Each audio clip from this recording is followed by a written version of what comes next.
A year ago today, I would have said to you that no one really needs friends. And I would have fucking meant it too.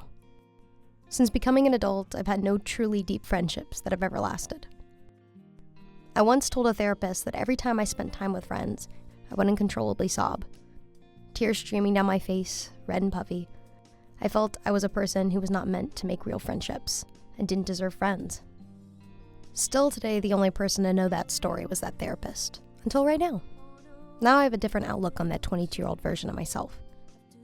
She was so busy trying to be likable that she wasn't even a real person. I tend to say that a lot to people in my personal life. I don't even feel like a real person. And I know they might not totally understand what I mean when I say that, but it's my way of expressing I'm camouflaging who I actually am to make myself fit into the world around me. And I don't even know who I am after all the pretending. This is exactly why I would cry every time I would try to connect. I felt I was always teetering between who I was acting like I was and who I feel I actually am. I've spent so much of my life busy repressing and numbing all of my real feelings, all the sadness and the pains, and all the stories and struggles that really matter to who I am, the real meat of my personhood, just because I'm scared to be misunderstood, to not be accepted, and God forbid, even disliked. This, I fear, is the common feeling, bearing who we are just to be accepted into the herd.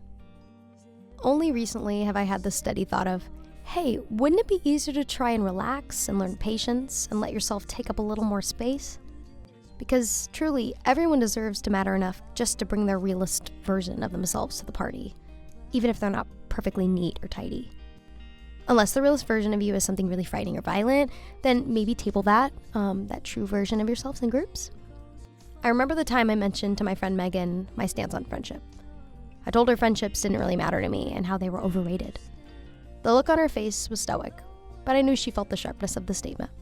In that moment, I could see just how high the walls around me were. I looked at this person and realized just how sad it was to bring this pessimism to the friendship that was just budding. I decided then not to assume that friendships would just crash and burn before they even caught fire. Letting someone else see me as imperfect and vulnerable and scared felt so fearful to me at the time, and the fact that I was willing to sit alongside that discomfort just long enough to get to know this person and let them get to know me, something I'm really proud of.